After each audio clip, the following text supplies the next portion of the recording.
Cristo que está sempre presente no meio de nós. Amém. Pode acender a lâmpada. Boa noite a todos. Boa noite.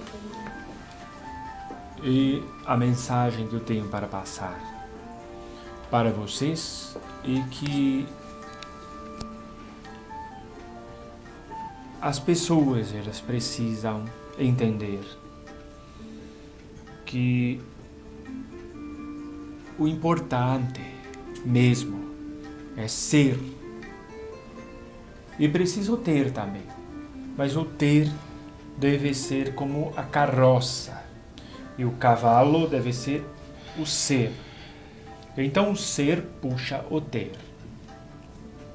As pessoas estão cada vez mais consumistas, colocando o ter diante do ser. Isto vai enfraquecendo. Chegar no momento de desencarnar um dia, seja de modo tranquilo ou não, a pessoa tem a sensação que passou pela vida inteira e não viveu, não aproveitou absolutamente nada.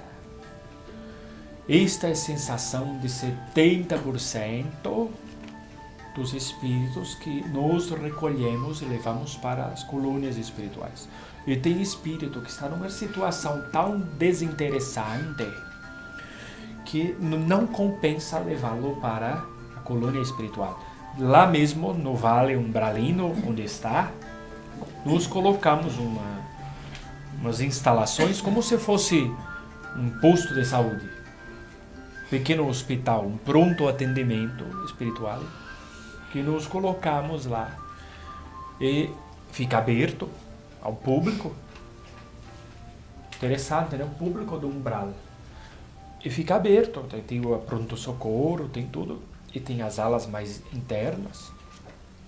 E nós preferimos muitas vezes levar a pessoa para lá, neste hospital, dentro do umbral, do que levar para uma colônia espiritual. Porque se ele for para uma colônia espiritual e não tiver totalmente desmaterializado, totalmente desprendido do plano espiritual, os laços que o mantêm a este mundo físico não deixam ele aproveitar nada na colônia. Ele vai ficar como se fosse num estado meio de coma. E só recobra a consciência quando você leva ele para um lugar onde a vibração dele está parecida, que é umbral. Ah, mas era uma pessoa tão boa. Então, bondade não quer dizer santidade. Até porque a santidade já é uma coisa inerente da alma de todos. Você precisa colocá-la para fora. E colocá-la para fora como? Você coloca ao longo da vida da pessoa tantas capas por cima, como se fosse um monte de roupa. Uns casulos dentro do casulo, outro casulo dentro do casulo dentro do casulo. E como vai pôr para fora? É criado desde pequeno, aprendendo um monte de coisa. Apagar sua luz. É ensinado também, muitas vezes, na escola, a apagar sua luz. É ensinado dentro da família a apagar a luz. Ensinado dentro da religião a apagar a sua luz. Ensinado dentro do trabalho a apagar a sua luz. Então fica aquela pessoa morna. Quando está começando a se acender, vem alguém no interruptor, joga aquele banho de água fria. Você não pode ser desse jeito. E por isso você vê muito jovem aí se matando, não necessariamente suicidando, mas se matando pouco a pouco, usando droga, indo para esses jogos de esporte, brigando, voltando muitas vezes muito machucado para casa. Quando volta, às vezes fica num hospital internado tanto tempo. E olha, juventude, que é o amanhã, juventude é o amanhã. Deste jeito. Então você olha para o futuro do país e vê futuro no rosto do jovem sem rumo. Um país sem rumo é como um barco à deriva no mar. Aí vem um vento, joga para cá, o vento joga para lá. Aí não vem vento nenhum, não joga para lado nenhum. E vai vivendo assim, de crise em crise, crise em crise. Porque crise que o Brasil e outros países vizinhos do Brasil estão passando, vem da educação das pessoas. Já são educadas a só se mexer se tiver um problema. Tem gente que só tem força para levantar de manhã e trabalhar se tiver conta para pagar, dívida. Então não levanta, não trabalha. Ou seja, tem que estar sempre com um problema para correr atrás do prejuízo. E ensinado desde pequeno. E ensinado não é que põe na lousa e ensina assim, olha, abre caderno, vou ensinar você a ter problema. Não é assim. É vendo o mais velho. E quando cresce está repetindo o mesmo modelo. E aí nós chegamos para o jovem e falamos, você é o futuro da nação. Você é o futuro do país. Com isso, tem por trás dessa frase capciosa, muito motivadora, mas também capciosa, traz outras frases dentro. Olha, você toma jeito, viu? Olha, seu tempo de criança, se não aproveitou, passou já. Aproveita bem a fase de adolescente, que daqui a pouco acaba a farra. Olha, aí eu vou ficar velho amanhã, vou jogar tudo nas suas costas. Por trás desta frase, jovem, seu futuro da nação, tem muita cobrança em cima desta frase. E aquilo vai lá para o inconsciente do jovem e já começa uma neurose ali. Quando de uma simples frase bonita, de motivação, então não é para falar isso? Pode falar. Mas preparar o jovem para encarar a vida de frente. Encarar de frente não é beber, drogar, fazer mau uso da sexualidade. Como se sexualidade estivesse baseada na repetitividade do ato. Então começa a nunca estar satisfeito só com essa pessoa ou com aquela pessoa e tem que estar pulando e buscando sempre. Aí casa, mas não sossega. Sou mais homem, mas tem mulher também entrando neste caminho. Porque ensinado muito reprime a sexualidade da pessoa, tanto que quando está numa certa idade acha que pode tudo. Independente de juramento, de papel assinado ou de palavra dada, o que é ainda mais importante, a palavra dada vale muito mais do que casamento na igreja ou mesmo no cartório. Por isso a palavra da pessoa é dada, vai uma energia muito forte dela, é um pedaço dela no que ela fala. Tudo o que vocês falam, um pedaço de você junto. Por isso pessoas que falam muito, sempre jogando energia fora. Quando isso volta, às vezes volta energia muito negativa, porque percorre muitos lugares para depois voltar. Dá risada de qualquer coisa também, porque está jogando energia. Uma hora isso volta trazendo o quê? Por isso, assim, não estou dizendo não pode rir. Pode rir, mas pense do que, para quê e para quem. Piada. Aqui no Brasil faz muita piada, né, de português, né, que merecem mesmo. Mas tem que pegar leve. Eu como sou alemão, né, pode fazer piada de português à vontade. Mas muitas, dependendo do jeito que você faz, traz uma carga de preconceito muito grande. Aí isso, aquela risada que você deu, vai percorrer todas as egrégoras de preconceito que existem no mundo. Na hora volta para você, volta com toda aquela carga. E volta, solavando. Por isso, pensar bem. Agora, por outro lado, né? O jovem, uma coisa que prepara um pouco o jovem para a vida são a subcultura. Porque o jovem, ele nasce, por exemplo, nasce na Bolívia. Se ele crescer, morar na Bolívia até 30 anos, ele cresce aprendendo qual cultura? Cultura japonesa? Cultura boliviana. Cresce no Brasil, até 30 anos de idade. Qual cultura que ele aprende? Brasileira. Nasce na Alemanha, até 30 anos, cultura alemã.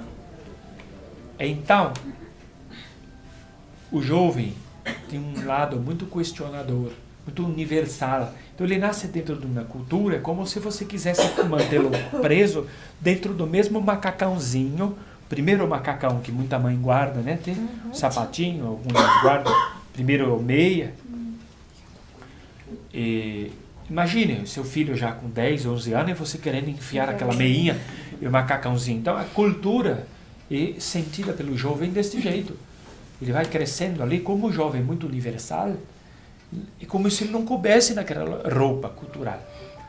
Ele começa a extravasar. Ele muitas vezes procura uma subcultura. Vai se tornar, por exemplo, uma cultura geralmente às vezes musical. Eu lembro quando eu ainda era... tinha muito aquele negócio hippie, né? Então muitos pais vinham, meu filho está virando maloqueiro. Eu falei, como maloqueiro? Está entrando pro crime? Não. Aqueles negócios, brinco, cabelo grande, um jeito com as pessoas, umas calças assim, com uma boca de sino. Eu falava, hippie, tá querendo ser hippie. Essa é coisa aí do Satanás. Não é coisa do Satanás, era uma subcultura onde o jovem aprendia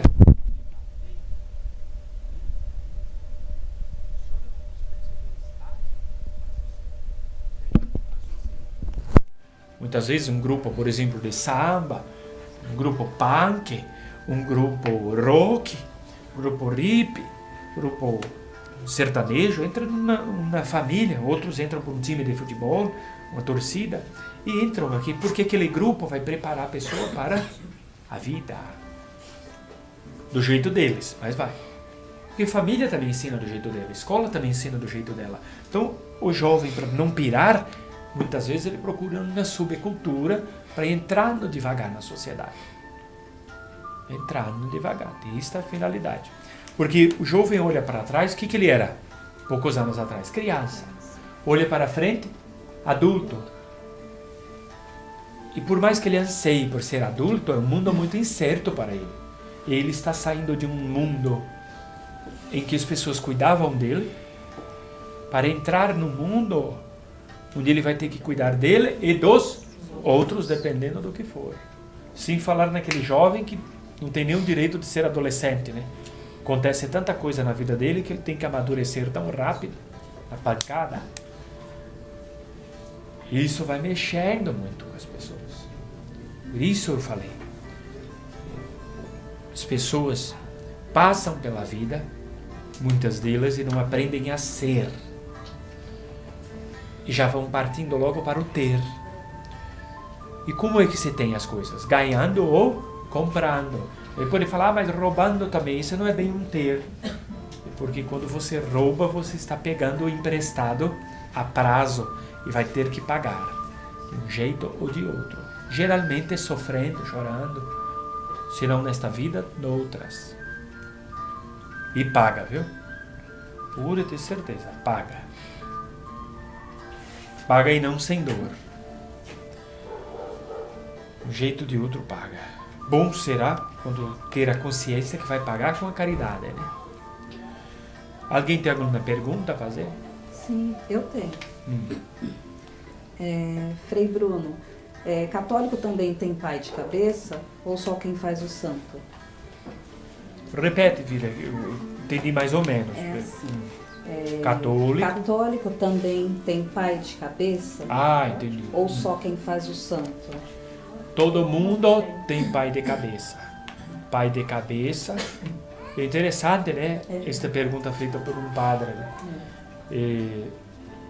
Mas é que eu tenho contato com muitas entidades, muitas culturas, então eu posso responder. E o que eu não souber responder, os meus assessores buscam a resposta e me passam. Todo mundo, desde que nasce, tem um pai de cabeça, porque já vem do plano espiritual com pai de cabeça. Que pode ser mãe também, de cabeça, depende.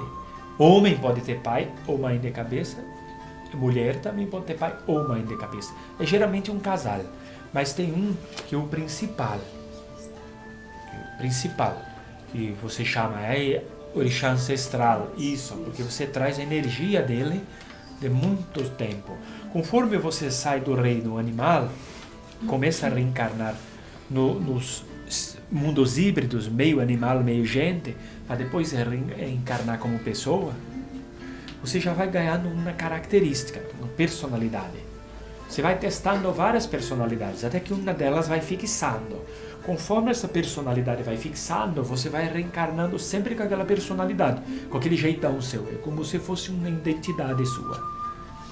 Então aquela personalidade, ela entra na frequência de um orixá. Por exemplo, a pessoa que gosta muito de cuidar da casa e sempre está ali cuidando, né, para não deixar faltar nada, sempre verificando se as pessoas estão seguras, se está tudo certo. E geralmente essas pessoas trazem muita energia de Oxóssi. Uma pessoa já mais justiceira geralmente traz mais energia de Xangô.